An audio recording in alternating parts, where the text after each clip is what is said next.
المرسلين سيدنا محمد وعلى آله وصحابه أجمعين اللهم صل على سيدنا محمد وعلى آل سيدنا محمد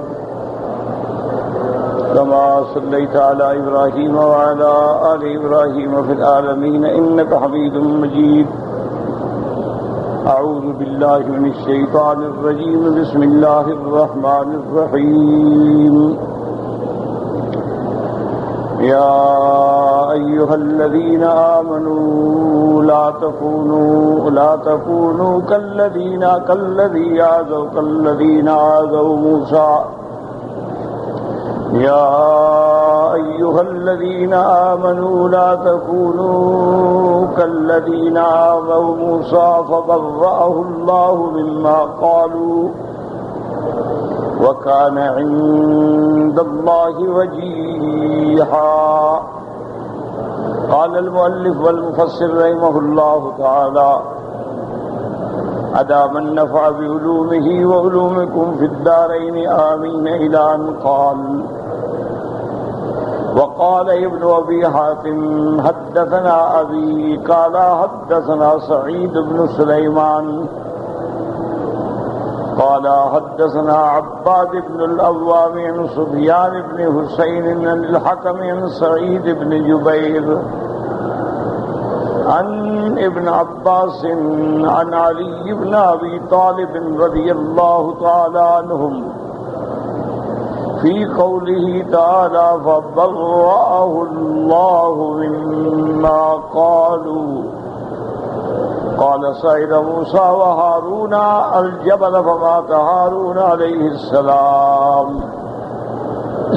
فقال بنو إسرائيل لموسى عليه السلام أنت قتلته كان ألين لنا منك وأشد حياء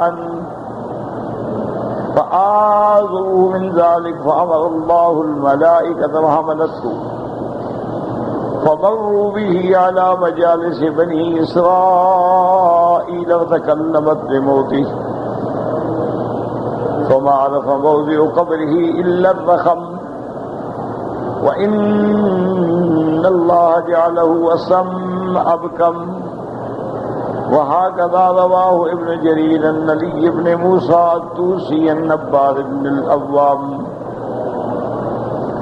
ثم قال وجائز أن يكون هذا هو المراد بالأذى وجائز أن يكون الأول هو المراد فلا قول أولى من قول الله عز وجل. قلت يحتمل أن يكون الكل مرادا وأن يكون معه غيره والله أعلم. اب مفسر رحمۃ اللہ علیہ ان آیات کی تفسیر میں ارشاد فرماتے ہیں کہ اللہ تبارک و تعالی نے جو قرآن پاک میں ارشاد فرمایا فَبَرَّأَهُ اللَّهُ مِمَّا قَالُوا، اللہ تبارک و تعالی نے سیدنا موسیٰ علیہ السلام کی ان الزامات سے برات کی. تو ایک الزام تو پہلے آپ پڑھ چکے ہیں کہ بنو اسرائیل نے سیدنا موسیٰ علیہ السلام کے بدن پر الزام لگایا تھا کہ شاید آپ کو بیماری ہے، برس ہے یا آدر ہیں، اس لیے وہ ہمارے ساتھ غسل نہیں کرتے. حالانکہ اللہ کے پیغمبر تو حیا والے ہوتے ہیں، شرم والے ہوتے ہیں، ستیر ہوتے ہیں. تو اللہ تبارک و تعالیٰ نے حضرت موسیٰ علیہ السلام کی برات کی اور پتھر کپڑے لے کے دوڑا اور قوم نے دیکھ لیا کہ موسیٰ علیہ السلام میں کوئی عیب نہیں، کیونکہ اللہ تبارک و تعالیٰ جس کو بھی نبی بناتے ہیں وہ ہر لحاظ سے الحمدللہ اس میں عیب نہیں ہوتا، اس میں کوئی نقص نہیں ہوتا، حسب کے اعتبار سے، نسب کے اعتبار سے، جسم و جان کے اعتبار سے، قوات ملکیہ کے اعتبار سے، قوات روحانیہ کے اعتبار سے، ہر لحاظ سے پیغمبر ایک عظیم شخصیت ہوتا. تو ایک الزام تو یہ تھا. ایک دوسرا واقعہ بھی آتا ہے کہ ایک دفعہ سیدنا موسیٰ علیہ السلام اور ہارون علیہ السلام کسی پہاڑ پہ تشریف لے گئے. وہاں پر اللہ کی شان یہ ہے کہ ہارون علیہ السلام میں موت آ گئی تو موسیٰ علیہ السلام نے ان کو دفن فرمایا اور واپس آ گئے۔ جب واپس آئے تو بنی اسرائیل نے الزام لگا دیا موسیٰ علیہ السلام پہ کہ تم نے حضرت ہارون کو قتل کر دیا، کیونکہ حضرت ہارون علیہ السلام ہمارے ساتھ نرم تھے، ہمارے ساتھ مہربانی کرتے تھے، ہماری باتیں برداشت کرتے تھے، تو آپ نے ان کو قتل کر دیا ہے، تو یہ قتل کا الزام لگایا۔ تو اس کے بعد اللہ تبارک و تعالی نے یعنی فرشتوں کو حکم دیا کہ وہ حضرت ہارون علیہ السلام کی لاش کو اٹھا کے لے آئیں اور مجالس سے بنی اسرائیل پہ گزریں، اور اس کے بعد وہ بتلائیں کہ ان کی اپنی موت ہے کہ حضرت موسیٰ علیہ السلام نے ان کو قتل نہیں کیا۔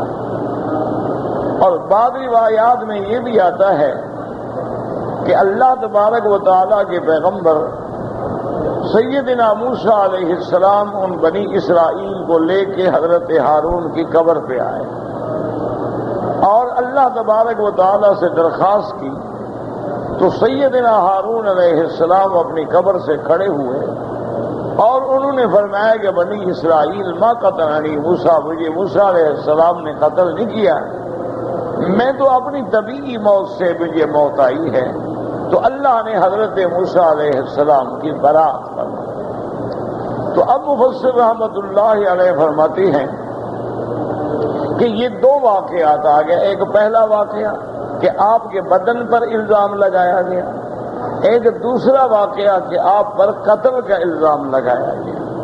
مفسر فرماتے ہیں کہ اصل بات تو وہ ہے جو اللہ نے فرمائی ہے کہ آذوا موسیٰ علیہ السلام کو ایذا پہنچائی، فبرأہ اللہ مما قالوا، اللہ نے کسی واقعے کی خاص تاکید نہیں فرمائی۔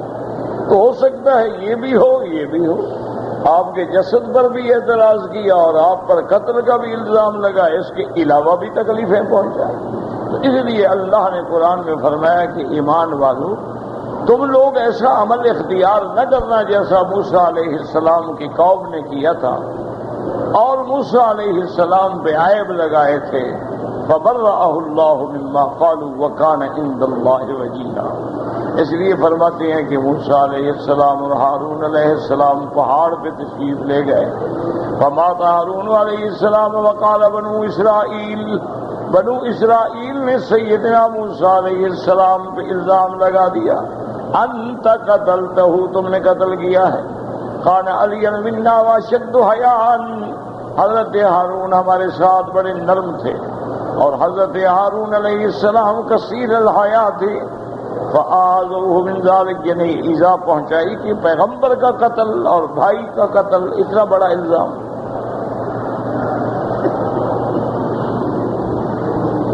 اب اللہ تبارک و تعالیٰ نے حکم دیا، فأمر اللہ الملائکۃ فحملتہ، اللہ تبارک و تعالیٰ نے ملائکہ کو حکم دیا، انہوں نے اٹھایا۔ فمروا بہ الی مجالس بنی اسرائیل فتکلمت بموتہ، ہر مجلس پہ آئے اور حضرت موسیٰ علیہ السلام کی موت کے بارے میں بات کی کہ یہ طبیعی موت ہے۔ اس کے بعد فرماتے ہیں فما عرف موضع قبرہ الا الرقم، پھر اللہ تبارک و تعالیٰ نے حضرت ہارون علیہ السلام کی قبر کو بھی پوشیدہ رکھا، اس قبر کو بھی کوئی نہیں جانتا تھا مگر ایک آدمی تھا جس کا نام رقم تھا۔ اللہ کی شان ہے کہ وہ رقم جو تھا اللہ نے اس کو بھی یعنی بہرا اور اس کے بعد اس کو گنگا کر دیا، نہ بول سکے نہ سن سکے، تو اللہ پاک نے اس کو محفوظ۔ ہاں رواہ ابن جریر۔ اب مفسر فرماتی ہیں وجائز ان یکون ھذا هو المراد بالعذاب، ہو سکتا ہے کہ عذاب سے مراد یہ قصہ ہو۔ وجائز ان یکون الاول، ہو سکتا ہے کہ وہ پہلا قصہ ہو۔ فلا قول اولا من قول اللہ عز وجل، اللہ کے فرمان سے کسی کا قول اولا نہیں ہو سکتا۔ اللہ پاک نے فرمایا کالذین آذوا موسیٰ فبرأہ اللہ مما قالوا وکان عند اللہ وجیہا۔ اللہ نے تعیین نہیں فرمائی، عام ذکر فرما دیا کہ انہوں نے حضرت موسیٰ علیہ السلام کو ایذا پہنچائی. کوئی ایک ایذا تو نہیں ہے نا جو بنی اسرائیل نے پہنچائی. ہر دور میں یاد رکھیں کہ سب سے بڑے امتحان پیغمبروں پہ آتے ہیں، اور پیغمبروں کے بعد جیسے جیسے شان بڑا ہوتا ہے امتحان بھی بڑا ہوتا ہے. آج اس دور میں بھی آپ دیکھ لیں، جو بندہ جتنا بڑا ایماندار ہے اتنی بڑی مصیبتوں میں ہے، اور جو فاسق ہیں، فاجر ہیں، آوارہ ہیں، بے دین ہیں، منکرین نماز ہیں، منکرین زکوٰۃ ہیں، زبانی کلامی حد تک کلمہ پڑھنے والے، ان کو کوئی تکلیف نہیں، بڑے مزے میں. تو یہ ہر دور میں ہوتا ہے. سیدنا موسیٰ علیہ السلام پہ ایک تو الزام لگایا گیا کہ آپ کے بدن میں عیب ہے. اسی طرح آپ پہ ہارون علیہ السلام کی قتل کا الزام لگایا، ایذا پہنچائے. اور اس سے بڑی ایذا کیا ہو سکتی ہے کہ موسیٰ علیہ السلام جب طور پہ تشریف لے گئے، واپس آئے تو قوم جو ہے ایک بچڑے کی عبادت کر رہی. اس سے بڑی ایذا کیا ہو سکتی؟ اللہ کے پیغمبر کے لیے کہ میں نے توحید سمجھائی، ایمان لے آئے، معجزات دیکھے، ایک بچڑے نے آواز دی تھی اس کو خدا بنا کے اس کے پیچھے دوڑ پڑے. تو یہ بھی ایذا. اسی طرح جب حضرت موسیٰ علیہ السلام بنو اسرائیل کو لے کے تشریف لا رہے تھے، راستے میں دریا آ گیا تو قوم نے کہا ہم کیا کریں، آگے دریا ہے، پیچھے فرعون ہے. اللہ کے حکم سے پانی میں راستے میں انہوں نے کہا نہیں یہ ہم تو نہیں جاتے، پتہ نہیں ہم جو جائیں پتہ نہیں ادھر والے ڈوب گئے، بچ گئے، کیسے ہوگا. یہ تو باقاعدہ سڑکیں بنے، درمیان میں جالیاں ہوں، ہم دیکھتے جائیں ایک دوسرے کو. یہ بھی ایذا ہے. اسی طرح موسیٰ علیہ السلام نے جب ان کو کہا کہ اللہ کا حکم ہے کہ مسجد اقصی میں ہم نے داخل ہونا ہے، جہاد کرنا ہے، انہوں نے کہا نہیں یہ ہم تو نہیں جاتے جہاد میں، وہاں تو بڑی جنگجو اور لڑاکا قوم ہے، ہم نہیں جاتے. فَاذْهَبْ أَنْتَ وَرَبُّكَ فَقَاتِلَا، تم جانو تمہارا خدا جانے، ہم تو یہیں بیٹھے ہیں. یہ بھی ایذا ہے. تو اس لیے ہمیشہ یاد رکھیں کہ اللہ کے انبیاء کو ہر قسم کی ایذا پہنچائی ہے، اور سب سے زیادہ ایذا جو ہے وہ میرے آقا سیدنا محمد مصطفیٰ صلی اللہ علیہ وسلم کو پہنچائی گئی. اسی لیے حضور فرماتے ہیں انی اوذیت فی سبیل اللہ ما لم یؤذ نبی قبلی قط. اللہ کے راستے میں جو تکلیفیں مجھے ملی ہے کسی پیغمبر کو نہیں. سب سے زیادہ تکلیف حضور صلی اللہ علیہ وسلم. کون سا کفر کی ترکش میں تیر ہے جو حضور پہ نہیں چلایا گیا؟ حضور صلی اللہ علیہ وسلم کا مقاطعہ کیا گیا. حضور صلی اللہ علیہ وسلم اور مومنین کا مسجد الحرام میں داخلہ بند کیا گیا. حضور صلی اللہ علیہ وسلم کے راستے میں کانٹے بچھائے گئے. حضور صلی اللہ علیہ وسلم کے بدن مبارک میں پتھر برسا کے آپ کے پاؤں مبارک لہو لہان ہو گئے اور جوتا مبارک خون سے بھر گیا. حضور صلی اللہ علیہ وسلم کے سجدے کی حالت میں آپ کے بدن مبارک پہ جانوروں کی اوج رکھے گئے. حضور صلی اللہ علیہ وسلم کی بیٹیوں کو ہجرت سے روکا گیا. حضور صلی اللہ علیہ وسلم کے سکے چچا کو ٹکڑے ٹکڑے کیا گیا. کون سی تکلیف ہے جو میرے آقا سیدنا محمد مصطفیٰ صلی اللہ علیہ وسلم کو اللہ کے راستے میں نہیں پہنچی ہے؟ تو یہ ابتلا ہے اور یہ سنت اللہ ہے. جتنی عظمت ہوگی، جتنی شان ہوگی، اتنے بڑے امتحان ہوں گے، اتنی بڑی ابتلا ہوگی. اور کامیاب کون ہوں گے؟ فرمایا وبشر الصابرین.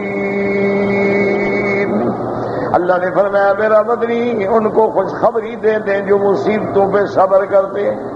الذین اذا اصابتهم مصیبۃ قالوا انا للہ وانا الیہ راجعون.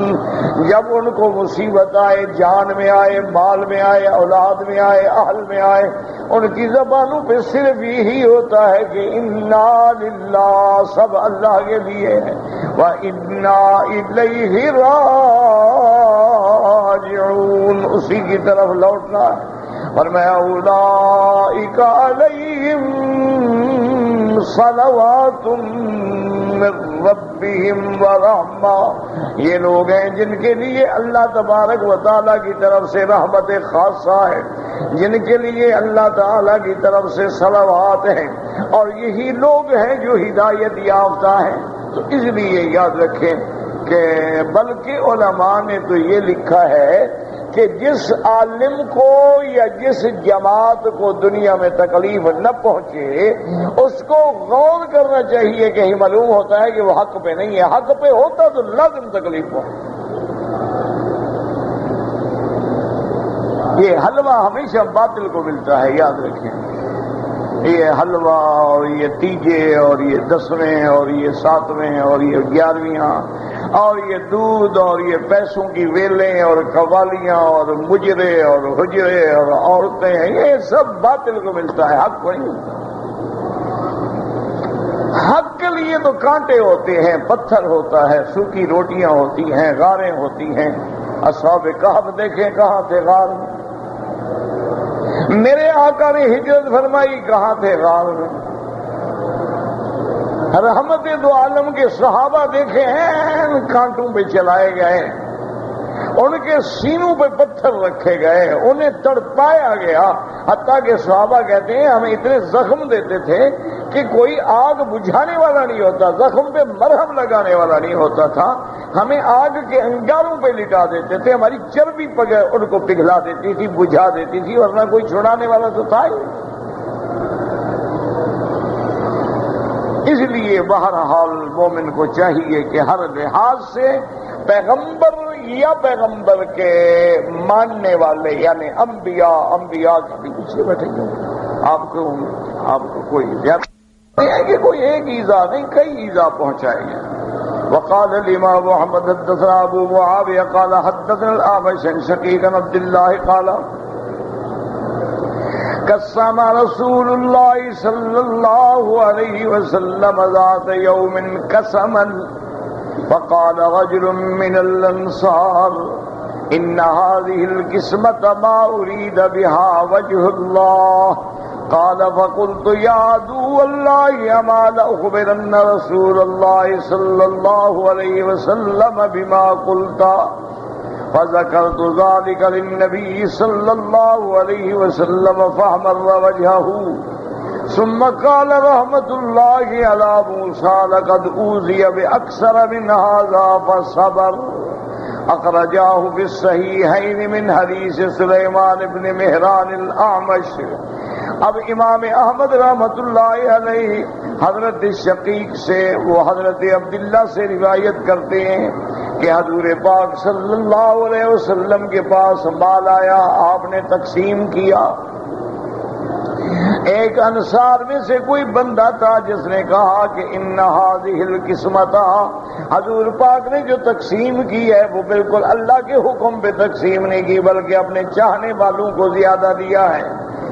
فرماتی ہیں کہ میں نے جب اس کی بات سنی تو میں نے کہا یا عدو اللہ، اللہ کے دشمن تم میرے مدنی پہ الزام لگاتے ہو. لاخبرن رسول اللہ صلی اللہ علیہ وسلم، میں حضور کو جا کے خبر کروں گا. کہتے ہیں فذکرت ذلک للنبی صلی اللہ علیہ وسلم فاحمر وجهه، آپ کا چہرہ مبارک سرخ ہو گیا جب بات سنی. اور اس کے بعد فرمایا رحمت اللہ علی موسیٰ، اللہ میرے بھائی موسیٰ علیہ السلام پہ رحمت فرمائے. لقد اوذی باکثر من ذلک فصبر، حضرت موسیٰ علیہ السلام تو اس سے بھی زیادہ تکلیف دیے گئے لیکن آپ نے صبر فرمایا. لیکن یاد رکھو یہ دو قصے ہیں. ایک قصہ تو یہ ہے کہ جب فتح مکہ کے بعد طائف کی فتح کے بعد اور حنین کی فتح کے بعد حضور صلی اللہ علیہ وسلم نے، میرے آقا نے، رحمت دو جہاں نے، یہ ارانہ ایک جگہ ہے مکے میں مشہور ہے، جسے آج کل کہتے ہیں بڑا عمرہ، بڑا عمرہ، اس جگہ کا نام ہے یہ ارانہ۔ وہاں حضور صلی اللہ علیہ وسلم نے قیام فرمایا، صحابہ، انصار، مہاجرین، تمام فوج کے ساتھ، اور وہی حضور نے مال غنیمت کی تقسیم کی۔ اور اللہ کی شان ہے کہ اس جنگ میں بڑا مال ملا۔ تو حضور صلی اللہ علیہ وسلم نے مکے کے جو سردار مسلمان ہوئے تھے نا، جیسے ابو سفیان مسلمان ہوئے، معاویہ مسلمان ہوئے، بڑے بڑے لوگ مسلمان ہوئے، تو حضور نے ان کو 100 اونٹ بھی دے دیے۔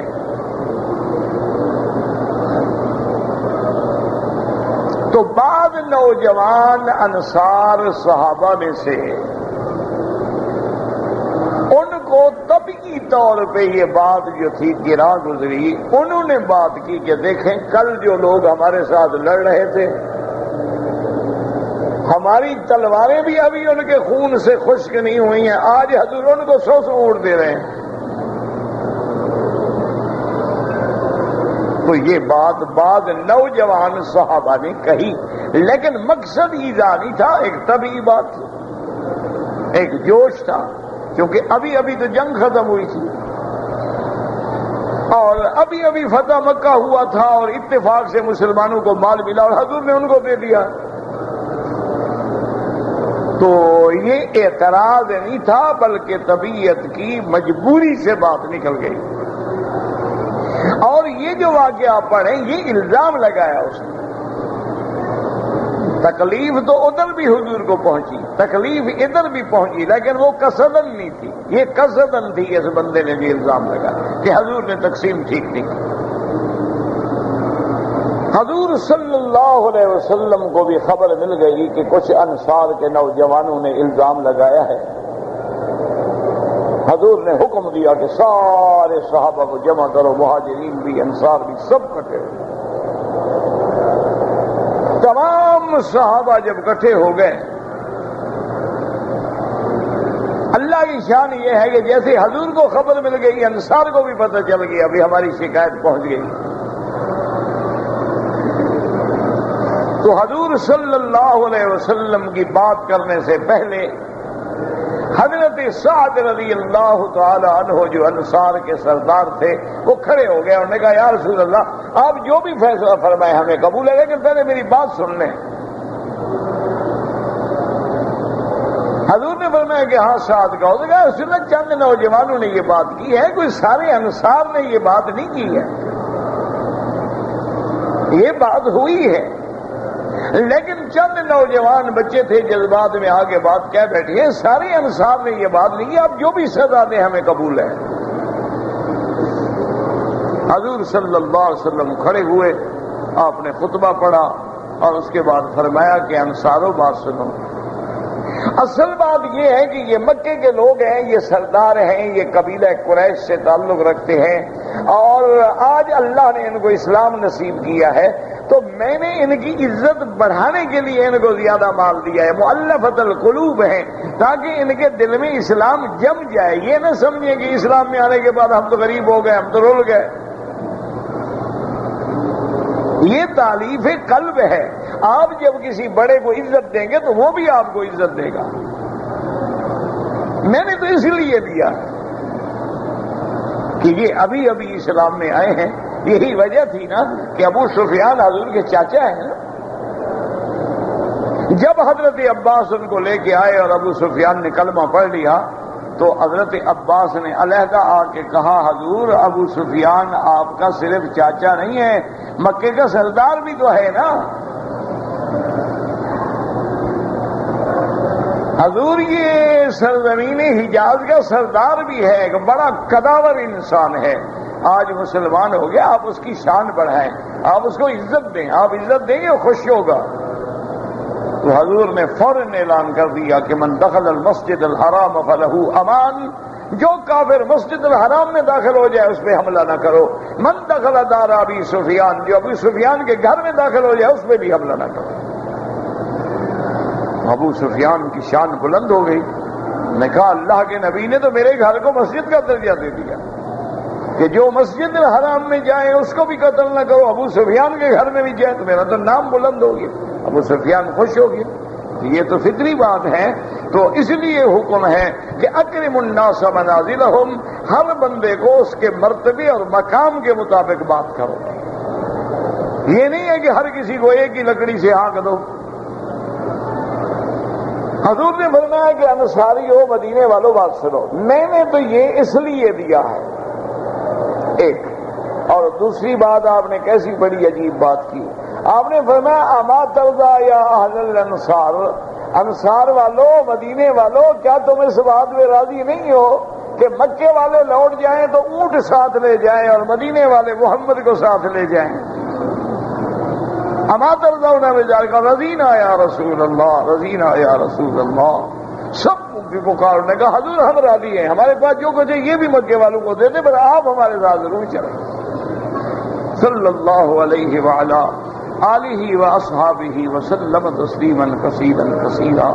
تو اس لیے ہمیشہ یاد رکھیں کہ کبھی ایذا بلا ارادہ بھی پہنچ جاتی ہے, یعنی بندے کا مقصد نہیں ہوتا ایذا پہنچانے کا, اور کبھی جو ہے وہ آمدن ایذا ہے. آمدن ایذا اگر نبی کو پہنچائی جائے تو کفر ہے, اور اگر کسی مومن کو پہنچائی جائے تو بہت بڑا گناہ ہے, کبائر میں سے ہے, اور وہ ایذا پہنچانے والوں پر اللہ کی لعنت آ جاتی ہے. والذین یؤذون المؤمنین والمؤمنات بغیر مقتصبو, کوئی کسی پہ زنا کی تہمت لگائے, یہ ضروری نہیں ہوتا کہ عورت پہ لگائے, عورت پہ لگائے یا مرد پہ لگائے, اللہ کی اس پہ لعنت ہے کہ تم نے ایک مومن پہ اتنی بڑی تہمت لگا دی. تو اس لیے اللہ نے فرمایا مطلق کہ لا تکونوا کالذین آذوا موسیٰ فبرأہ اللہ مما قالوا, فبرأہ اللہ مما قالوا وکان عند اللہ وجیہا.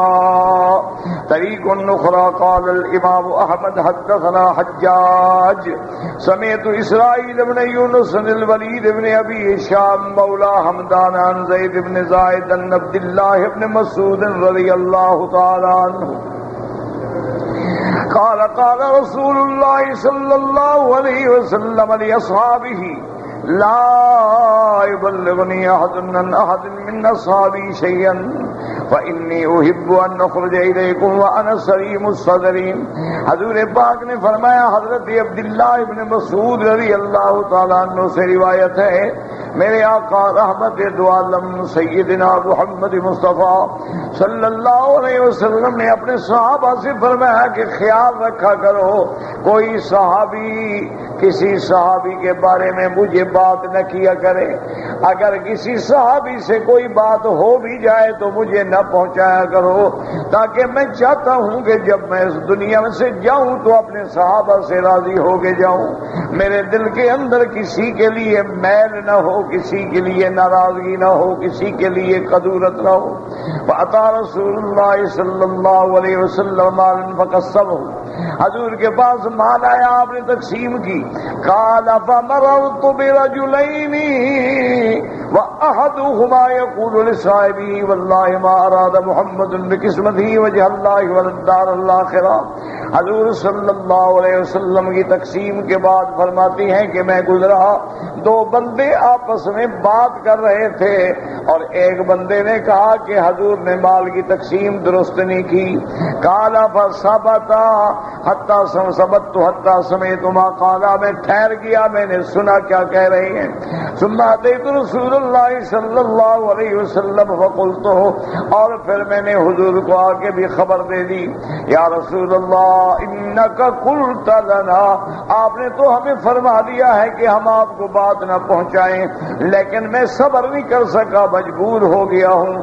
آپ نے تو فرمایا لا یبلغنی احد من اصحابی شیئا وانی مررت بفلان وفلان وهما یقولان کذا وکذا, میں فلاں فلاں بندے پہ گزرا تو وہ یہ باتیں کر رہے تھے.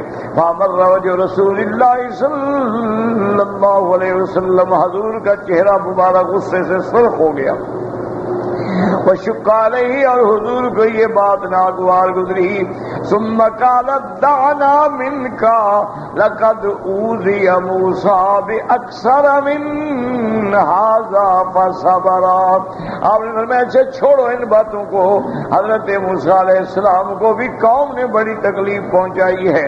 قوم نے قدم قدم پہ موسیٰ علیہ السلام کو تکلیف پہنچائی. اللہ نے موسیٰ علیہ السلام کو معجزات دیے، آیات دی، بینات دیے، خبر ہے کہ آداب، لیکن قوم ایسی ظالم تھی کہ جب حضرت موسیٰ علیہ السلام دریا سے نکلے، قوم نے دیکھا کہ بعض لوگ جو ہیں بتوں کی پوجا کر رہے ہیں. کہنے لگے اجعل لنا الہا کما لہم آلہہ. حضرت موسیٰ سے کہنے لگے مہربانی کرو ہمیں بھی ایسے خدا بنا دو جیسے ان کا خدا ہے. آپ غصے میں آئے، فرمایا انکم قوم تجہلون، بھی بڑی جاہل قوم ہو. اتنے معجزے دیکھنے کے بعد بھی ابھی بت پرستی کا دماغ سے خیال نہیں نکلا ہے. اب فرماتے ہیں وقت رواہ ابو داؤد بالادب محمد بن یحیی الذہلی محمد بن یوسف الفریابی عن اسرائیل عن الولید بن ابی ہشام به مختصرا لا يبلغني احد ان احد شيئا اني احب ان اخرج الیکم انا سلیم الصدر. حضور نے فرمایا مجھے بات نہ پہنچائی کرو، میں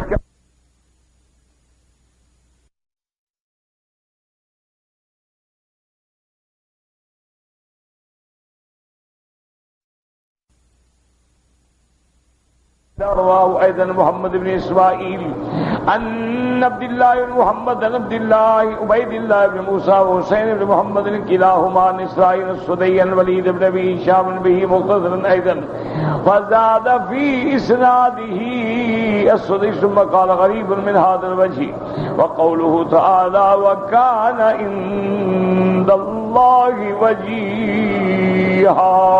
حضرت موسیٰ علیہ السلام اللہ کے ہاں بڑی شان والے تھے. وجیہن کا بنا لہو وجاہت وجاہ عند ربہ عز وجل. اللہ تبارک و تعالیٰ کے ہاں حضرت موسیٰ کا بڑا مقام تھا، بڑی جا تھی، بڑی عظمت تھی، بڑی شان تھی.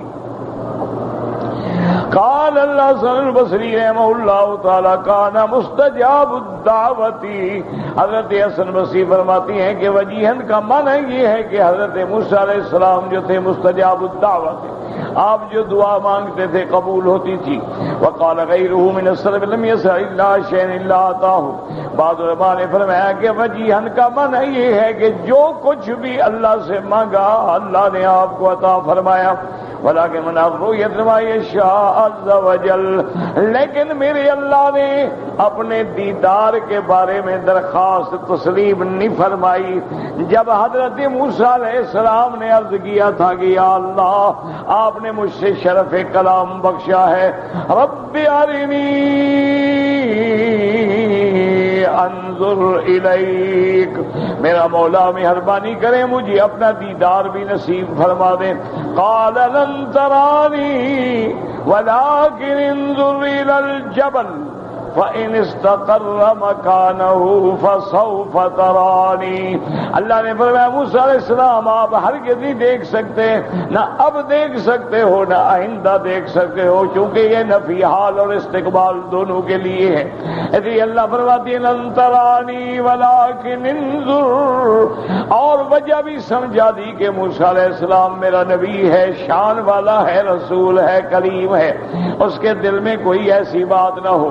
اللہ نے فرمایا اچھا موسیٰ علیہ السلام اس پہاڑ پہ اپنی نظریں جما کے رکھو. وَلَكِنْ انظُرْ إِلَى الْجَبَلِ فَإِنِ اسْتَقَرَّ مَكَانَهُ فَسَوْفَ تَرَانِي.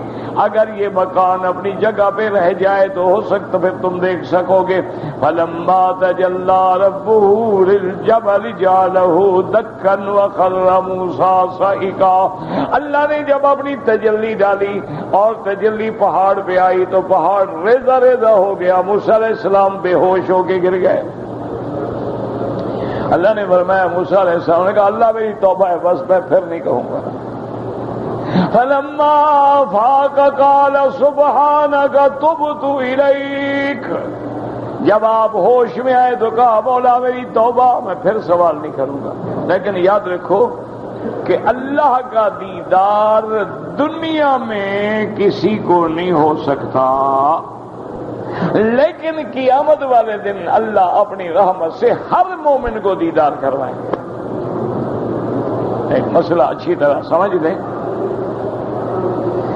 حدیث مبارک میں آتا ہے کہ میرے آقا رحمت دو جہاں سیدنا محمد مصطفیٰ صلی اللہ علیہ وسلم 14ویں کی رات تھی، 14ویں کا چاند کھلا تھا، حضور تشریف فرما تھے۔ آپ نے صحابہ سے پوچھا حل تضامون فی رؤیتہ، 14ویں کے چاند میں دیکھنے میں بھی کوئی شبہ ہوتا ہے؟ نے کہا یا رسول اللہ 14ویں کے چاند میں کیا شبہ ہے؟ پہلی کے چاند میں تو شبہ ہوتا ہے، کسی کو نظر آیا کسی کو نہ آیا، لیکن جب چاند بدر کامل بن جائے، جب چاند ہلال کے بجائے بدر بن جائے تو اب کیا شبہ ہو سکتا ہے؟ آپ نے فرمایا انکم سترون ربکم یوم القیامت ولا تضامون فی رؤیتہ۔ آپ نے فرمایا یاد رکھو پھر قیامت والے دن تم اسی طرح اپنے رب کو دیکھو گے اور کوئی شک بھی نہیں ہوگا۔ تو قیامت والے دن اللہ دیدار نصیب فرمائیں گے۔ اللہ اکبر۔ حدیث مبارک میں یہ بھی آتا ہے کہ جب جنت والے جنت میں چلے جائیں گے، اللہ پاک اہل جنت سے فرمائیں گے کہ جنت والو مانگو، کیا مانگتے ہو؟ انہوں نے کہا اللہ کون سی چیز ہے جو آپ نے نہیں دی؟ کون سی نعمت ہے جو آپ نے نہیں دی کہ ہم مانگیں؟ اللہ فرمائیں گے میرے بندو آج میں تمہیں وہ چیز دیتا ہوں جو کبھی نہیں ملی۔ تو اب مومن حیران ہوں گے کہ وہ کون سی چیز باقی بچ گئی۔ حدیث میں آتا ہے بھائی اکشف سبحانہ، اللہ پھر اپنے حجاب ہٹا دیں گے۔ جب وہ پردے ہٹیں گے تو ہر مومن کو زیارت نصیب ہوگی، اور پھر مومن بخار اٹھیں گے کہ واقعی مولا اس جیسی نعمت تو کبھی نہیں ملی۔ تو یاد رکھیں کہ قیامت میں دیدار ہوگا، لیکن دنیا میں دیدار نہیں ہو سکتا ہے۔ اس کی وجہ یہ ہے کہ اللہ کی ذات باقی ہے اور بندہ فانی ہے، تو فانی باقی کو کیسے دیکھے؟ اب مرنے کے بعد جب اللہ ہمیں دوبارہ زندہ کریں گے تو ہماری بھی زندگی باقی رہنے والی ہوگی نا، ہمیشہ رہنے والی ہوگی۔ اس کے بعد تو موت ہے نہیں، اس کے بعد تو فنا ہے نہیں۔ تو اس لیے پھر اللہ دیکھنے کی طاقت بھی دیں گے اور دیکھنے کی اجازت بھی دیں گے، ورنہ دنیا کے اندر کسی کی طاقت نہیں۔ اور اسی طرح یاد رکھیں کہ اللہ کے جو نورانی حجابات ہیں، یعنی آپ دیکھیں نا کہ مثلا سورج اپنی آب تاب میں کھڑا ہو تو بندہ نہیں دیکھ سکتا ہے، تو یہ تو ایک مادی شے ہے۔ اللہ کے نور کے سامنے کس کی طاقت ہے کہ دیکھ سکے؟ ایک بات یہ سمجھ لیں، اور یہی ایک مسئلہ سمجھ لیں کہ میرے آقا محبوب دو عالم، رحمت دو عالم، رحمت مجسم سیدنا محمد مصطفیٰ صلی اللہ علیہ وسلم کے بارے میں صحابہ میں اختلاف ہے کہ حضور نے بھی دیکھا اللہ کو یا نہیں دیکھا۔ مسئلہ سمجھیں کہ بھئی ہر بندے کو تو زیارت اللہ کی ہو ہی نہیں سکتی، لیکن کیا حضور صلی اللہ علیہ وسلم کو زیارت ہوئی ہے یا نہیں ہوئی؟ اس میں صحابہ کا اختلاف ہے۔ بی بی عائشہ ان لوگوں میں ہے جو فرماتی ہیں کہ رؤیت نہیں ہوگی، اس لیے بی بی عائشہ تو غصے میں آ جاتی، کوئی بات کہتے فرمانی کذب، جھوٹ بولتا ہے۔ انہوں نے فرمایا اللہ کو کیسے دیکھ سکتے ہیں، اللہ کی رؤیت نہیں۔ لیکن جمہور صحابہ یہ کہتے ہیں کہ حضور پاک نے اللہ کا دیدار کیا ہے، اور یہی مسلک ہے اہل سنت کا کہ اللہ کا دیدار حضور کو نصیب ہوا ہے۔ اب جو کہتے ہیں کہ رؤیت نہیں ہو سکتی وہ قرآن کی دلیل پکڑتے ہیں کہ لا تدرکہ الابصار، کہ اس کو کوئی آنکھ جو ہے احاطہ نہیں کر سکتی۔ تو جب قرآن کہتا ہے کہ نہیں کر سکتی تو پھر دیکھا کیسے؟ لیکن جمہور صحابہ اہل سنت والجماعت سلفن و خلفن یہ کہتے ہیں کہ دیدار ہوا ہے۔ اس آیت کا تعلق ہے دنیا سے، کہ دنیا میں رہتے ہوئے کوئی بندہ خدا کو نہیں دیکھ سکتا۔ حضور کو جو رؤیت ہوئی ہے وہ تو آسمانوں پہ ہوئی ہے، معراج والی رات زمین پہ تو ہوئی نہیں ہے، تو وہ تو اس آیت کے مخالف نہیں ہے۔ تو وہ جو رؤیت ہے، اسی لیے بعض صحابہ فرماتے ہیں کہ ان اللہ اصطفیٰ موسیٰ لکلامہ و ابراہیم لخلتہ و محمد لرؤیتہ علیہم الصلوات والتسلیم۔ وہ کہتے ہیں اللہ نے موسیٰ کو کلام کا شرف بخشا، ابراہیم کو خلیل کا شرف بخشا، اور اپنے حبیب کو اپنے رؤیت و دیدار کا شرف بخشا علیہ الصلاۃ والتسلیم۔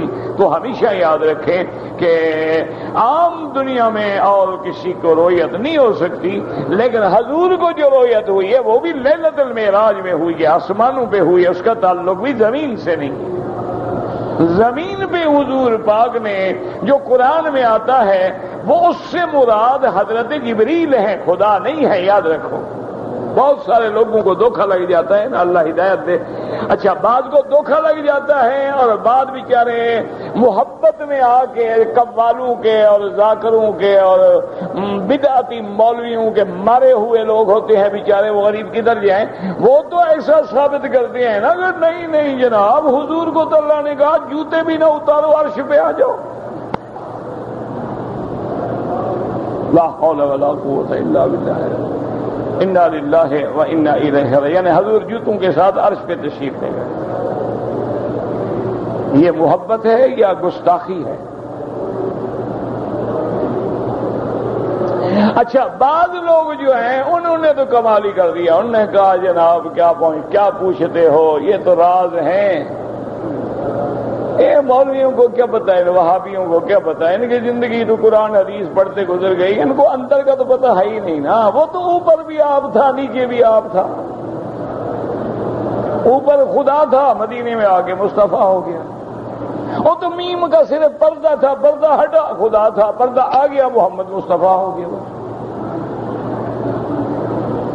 یعنی یہ یہودیوں سے بھی بڑھ گئے۔ یہودیوں نے کہا اب عزیر خدا کا بیٹا ہے، نصارہ سے بھی بڑھ گئے۔ نصرانیوں نے کہا عیسیٰ خدا کا بیٹا ہے، نے کہا نہیں، خود محمد خدا ہے، جو مستوی تھا عرش پہ خدا ہو کر اتر پڑا ہے مدینے میں مصطفیٰ ہو کر۔ انا للہ و انا الیہ راجعون۔ دعا کرو اللہ ہدایت دے۔ کوئی دشمن تو نہیں ہے بھائی، ہمارے کوئی رقبہ ہمارا لیا ہوا ہے انہوں نے، بتا دعا کرو اللہ ان کی بھی ہدایت کے فیصلے کرے۔ وہ غریب بیچارے کیا کریں، جب سے پیدا ہوئے آگے جو مولوی ملے وہی دین ان کی دماغ میں ہے، کہاں جائیں غریب؟ وہی مسجد، وہی مولوی، وہی کتابیں، وہی رسالے، وہی قوال، وہی ذاکر، وہی جھوٹے قصے، وہی الف لیلا والی کہانیاں، وہی جناب طریقت اور شریعت اور راز اور اندرون کی باطن اور ظاہر کی باتیں، وہ غریب چکر میں آ گئے۔ انا للہ و انا الیہ راجعون۔ ورنہ یاد رکھیں، خدا ہے، محمد مصطفیٰ ہے، وہ معبود ہے، یہ عابد ہے، یہ مانگنے والا ہے، وہ دینے والا ہے۔ ورنہ تو بات ہی ختم ہو جائے کہ خدا بھی خود ہے، حج بھی آپ پڑھ رہا ہے۔ یعنی اگر نبی خود خدا ہے تو لبیک بھی آپ پڑھ رہے ہیں، لبیک اللہم لبیک، خود کو کہہ رہے ہیں۔ بھئی ہم تو کہیں کہ لبیک اللہ، یا اللہ ہم تیری دربار میں حاضر ہیں، خدا اپنے آپ کہہ رہا ہے یا اللہ میں تیری دربار میں خود حاضر ہوں۔ ڈرامہ ہے، حج ہے۔ اگر نبی کو خدا مان لو تو پھر معراج تو ڈرامہ ہے، کس کا معراج ہوا پھر؟ معراج تب ہوگا کہ محمد ابن عبداللہ ہے، آمنہ کا لال ہے، قریش کا بیٹا ہے، بنو ہاشم کے خاندان میں پیدا ہوا ہے، اور پھر اللہ نے معراج کرایا۔ معراج تو تب ہوگا، یہ کو محبت ہے کہ نبی کو خدا بنا دو اور خدا کو چھٹی پہ بھیج دو اور اولیاء اللہ کو نبیوں سے بھی بڑھا دو۔ وہ ذاکر کہتے ہیں کہ امامت جو ہے نبوت سے بھی بڑھ کر ہے۔ وہ کہتے ہیں جب تک نبی بھی ہمارے امام علی کا کلمہ نہ پڑھے نبی نہیں بن سکتا۔ چلو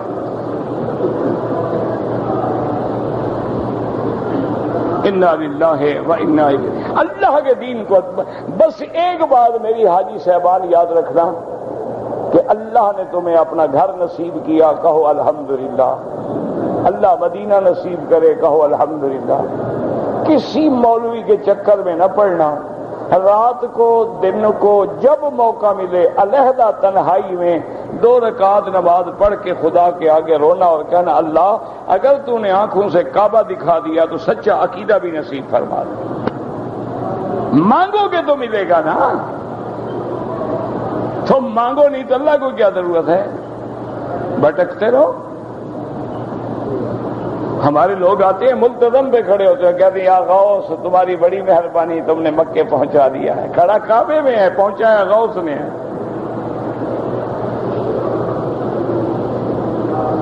اس کا کوئی علاج ہے؟ اس کو کیا ہدایت ملے گی؟ ہدایت مانگو گے تو ملے گی نا۔ والذین جاہدوا فینا، تم کوشش کرو گے تو اللہ رستے کھولیں گے نا۔ بس یہ مانگو کہ مولا تیرے مکے میں دین اترا ہے، تیرے مکے میں نبی آیا، تیرے مکے میں قرآن اترا، تیرے مکے میں اول بیت ہے، تیرے مکے میں آخر نبی ہے، مدینے میں خاتم الانبیاء کا ڈیرا ہے۔ مہربانی کا اگر یہ جگہ دکھا دی ہے تو ہمیں صحیح معنی میں قرآن والا، نبی والا، صحابہ والا، اہل بیت والا عقیدہ بھی نصیب فرما دے۔ جب مانگو گے انشاءاللہ پردے ہٹ جائیں گے، بدعت کی ظلمات چھٹ جائیں گی اور توحید کا سورج چمک آئے گا۔ مانگ کے دیکھو تو صحیح۔ اگر تم ہی خود بدعات کے اندھیروں میں بھٹکنا چاہتے ہو تمہاری مرضی، پھر 1 لاکھ حج پڑھ لو، فائدہ دہلے کا بھی نہیں ہوتا۔ حج پڑھنے سے کوئی بندہ چھوٹ جاتا نا، ابو جہل جہنم نہ جاتا، اس نے بڑے حج پڑھے۔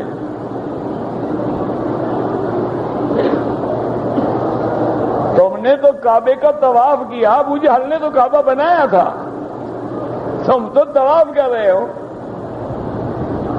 تم تو زمزم پیتے ہو، عبد المطلب نے تو زمزم ڈھونڈنے کے لیے اپنے بیٹے کو ذبح کرنے کی منت مان لی۔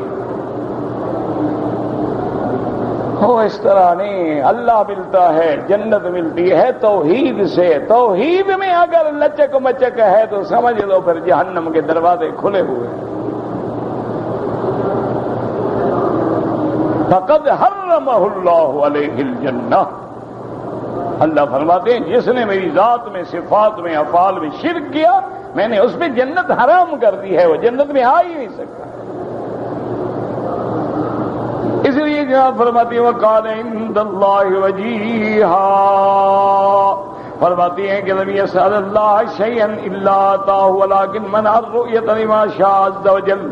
وقال بعضهم من وجاهته العظيمة عند الله أنه شفع في أخيه هارون أن يرسله الله معه فأجاب الله سؤاله فقال، اور بعض علماء فرماتی ہیں کہ وجاہت کا معنی یہ ہے آپ نے اپنے بھائی کے لیے نبوت مانگی تو اللہ نے وہ بھی عطا فرما دی۔ وَوَهَبْنَا لَهُ مِن رَحْمَتِنَا أَخَاهُ هَارُونَ نَبِيًّا۔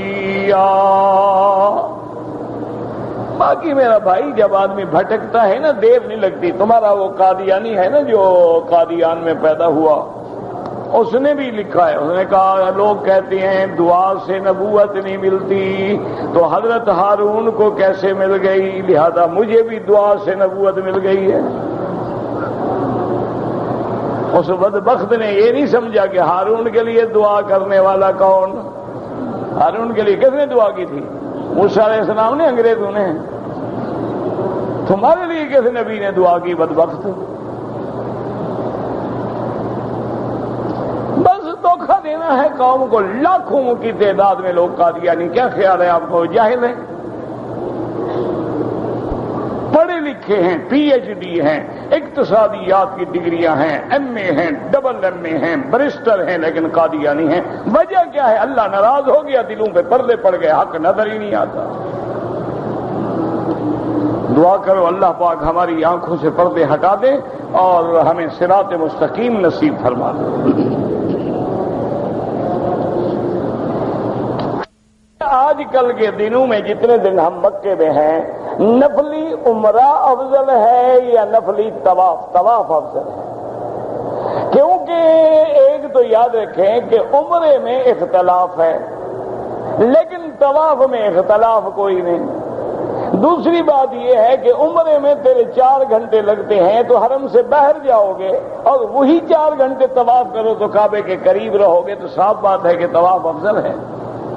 لیکن ایک وہ عمرہ ہے جو تم اپنے ملک سے کر کے آئے ہو، وہ تو افضل ہے، مدینے سے کرو گے، وہ تو چھوٹا حج ہے، اس کا کوئی مقابلہ نہیں۔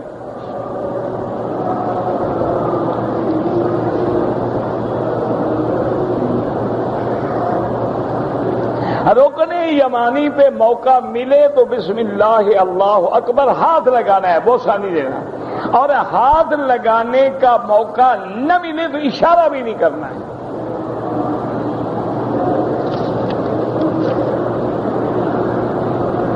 کہتے جی کہ بینک کے ذریعے اگر ہم کوپن قربانی کے خریدیں انشاءاللہ ہو جائے گی، لیکن افضل یہ ہے کہ اپنے ہاتھ سے خریدو یا اپنے سامنے ذبح کراؤ۔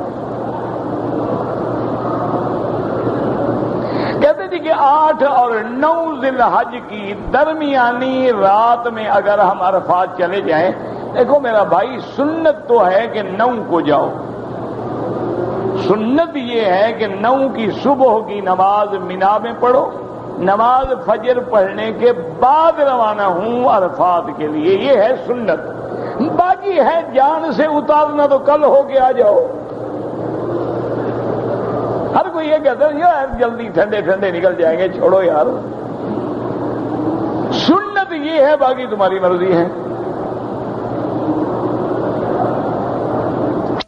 آئے ہیں نا جی ماشاءاللہ اپنے سر سے بوجھ اتارنے کے لیے، قربانی بینک کرے گا، روٹی ہوٹل پکائے گا، اور مینا 1 دن پہلے چلے جائیں گے، عرفات 2 دن پہلے جا کے بیٹھ جائیں گے، کنکری انشاءاللہ دن کے بجائے رات کو مار لیں گے، السلام علیکم حج شریف ہو گیا۔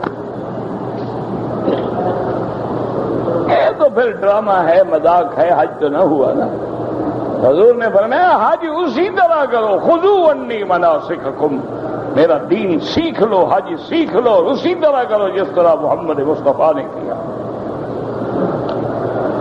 تو ہے 12 ذی الحجہ کی رات میں، دیکھو ابھی حج نہیں پڑا، روانگی پہلے فکر ہے، خود سوچ لو پھر کیا ضرورت ہے حج کی؟ حضرت آپ کل چلے جائیں، کوئی اداس نہیں ہے مینا آپ کے لیے۔ آپ ایسا کریں کہ جہاز واپس خالی جا رہے ہیں، آپ کل تشریف لے جائیں، سیٹیں بھی آرام سے ملیں گی، سو کے جاؤ گھر آرام سے، مزے سے 4 سیٹوں میں بستر لگا کے لیٹ جانا آرام سے۔ 12 کی کنکریاں مولوی مکی مارے گا تمہارے لیے، بس 12 کی رات کو حضرت جا رہے ہیں، 12 کی کنکریاں کون مارے گا؟ دم پڑ گئی۔ آمدن چھوڑنے کے گنہگار بھی الگ، اور کوئی 11-12 کو جہاد نہیں جاتے، ایسے خام خواہ بچوں کی باتیں نہ کیا کرو۔ مدینہ منورہ جا رہے ہیں، کن باتوں کا خیال رکھیں؟ سب سے زیادہ سفر میں اٹھتے بیٹھتے چلتے پھرتے درود پڑھیں، جتنے دن مدینے میں رہیں درود کی کثرت کریں، قرآن کا ختم کریں، حرم میں ادب سے جائیں، پاک کپڑے پہنیں، خوشبو لگائیں، کسی کو ایذا نہ دیں، ادب کے ساتھ رہیں، ادب سے صلاۃ و سلام پڑھیں، اور ہر نماز جو ہے جماعت کے ساتھ ادا کرنے کی کوشش کریں، انشاءاللہ اللہ حاضری قبول فرمائیں گے۔ اور جو میرے بھائی نوجوان داڑھی مڈاتے ہیں نا، کم از کم یہ 8 دن ہی محمد کے شہر کا حیا کر لو۔ یہ دیکھو نا، لوگ فلموں میں ڈرامے نہیں کرتے، داڑھی رکھ لیتے ہیں، مڈا دیتے ہیں، اس طرح پھروا دیتے ہیں، پھر لمبے لمبے بال رکھ لیتے ہیں۔ تم بھی ڈرامہ کر دو، چلو کچھ تو شرم کرو، نبی کے روضے پہ جا رہے ہو، تو انگریز کی شکل بنا کے تو نہ جاؤ۔ یہ فیصلہ کر لو کہ جب تک مکے مدینے میں ہوں داڑھی نہیں مڈاؤں گا، بعد میں بیوی کو راضی کر لینا، محمد ناراض ہوتے ہیں تو ہو جائیں، کیا فرق پڑتا ہے؟ جانے کی جب چہرے پہ سنت ہی نہ آئے، اگر تبدیل نہیں ہو سکتے ہو نا، پھر بہتر ہے کہ نہ ہو۔ آگے پاکستان گلی میں پھینکتا ہے، ایک جناب یہاں گندی نالی میں پھینکے، تو کیا خیال ہے کہ ہر جگہ قیامت میں گواہی دے گی کہ نہیں دے گی؟ باقی تمہاری مرضی ہے، تم نے کون سا مولویوں کی بات ماننی ہے۔ مرد عمرہ کریں ہو جاتے ہیں، ہاں بالکل ہو جاتا ہے۔ میں دکان میں کام کرتا ہوں، مکے میں رہتا ہوں، آخری 2 دن کی کنکری مارنے کے لیے کفیل اجازت نہیں دیتے، رات کو جا کے مارو، کیوں اجازت نہیں دیتے؟ روٹی کی اجازت دیتے ہیں، گھر جانے کی اجازت دیتے ہیں، کفیل کا مال کھانے کی اجازت دیتے ہیں، کنکری کی اجازت نہیں دیتے۔ آپ جناب رات کو 1 بجے کون سا دکان کھلا ہوتا ہے؟ 1 بجے جا کنکری مار کے واپس آ جانا۔ یہاں رہتے ہو، تمہارے لیے تو مشکل ہی کوئی نہیں، پیدل جاؤ، آدھے گھنٹے میں پہنچو، کنکری مارو، واپس آ جاؤ، مشکل کیا ہے تمہارے لیے؟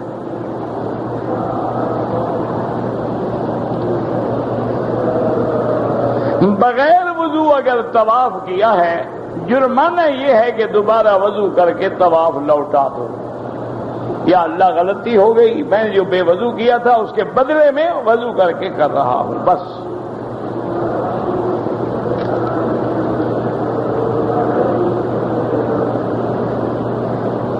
بی بی نے طلاق دیا،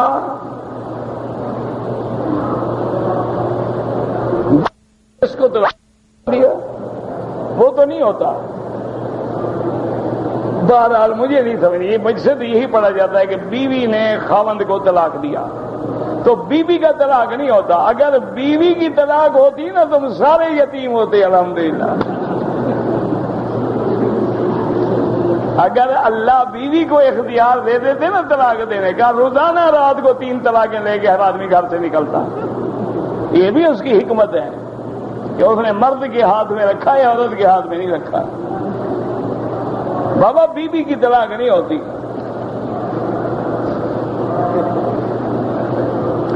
بعض لوگ کہتی ہیں کہ تم امام کے پیچھے فاتحہ نہیں پڑھتے ہو۔ امام جو پڑھتا ہے، ہمیں امام پہ اعتبار ہے، اللہ کا شکر ہے۔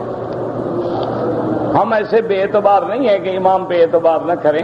اور پھر میرے نبی کی حدیث ہے، من کان لہ امام فقراءۃ الامام لہ قراءۃ، جس کا امام ہے امام کا پڑھنا مقتدی کا پڑھنا۔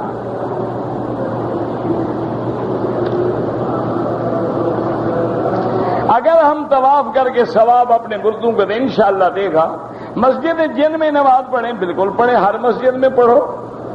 حج سے پہلے صفا کرنا نہیں ہوتا ہے میرا بھائی، وہ تو اگر کوئی معذور ہے، عورتیں ہیں، بوڑھے ہیں، 8 تاریخ کو احرام باندھ کے طواف نفل کر کے صفا مروہ دوڑ کے جائیں، واپس آئیں گے طواف کرنا پڑے گا، صفا نہیں دوڑنی پڑے گی۔ اب تو اللہ کا شکر ہے، اللہ حکومت کی جزائے خیر دے، اتنا چوڑا کر دیا ہے صفا مروہ کو، انشاءاللہ تکلیف ہی نہیں ہوگی۔ حنفی مسلک کے مطابق مغرب کی نماز کے اذان کے بعد 2 رکعت نفل نہ پڑھیں، مغرب کے بعد پڑھیں۔ اگر طواف کی پڑھنی ہے تو پڑھ لیں۔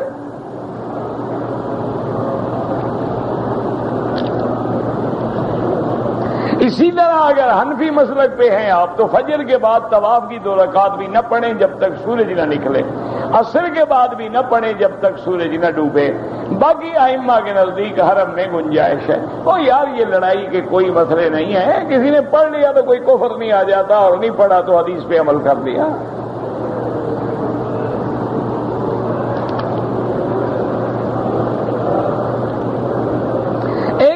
جدے سے احرام لے کے آیا، احرام کھول لیا، مکے سے تنیم سے احرام باندھا، ٹھیک ہو گیا۔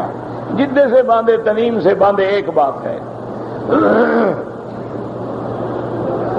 اگر میں اپنا حج کر لوں تو اپنے مرحوم والدین کہاں، تو والدہ کا حق زیادہ ہوتا ہے، پھر پہلے والدہ کا کرنا، بعد میں والد کا کرنا۔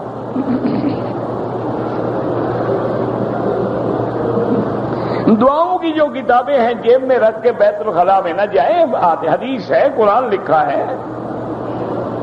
حرم کے اندر صدقے کا بہترین مصرف کیا ہے؟ مسکینوں کو، غریبوں کو دیں، مدرسوں میں دیں، طلباء کو دیں۔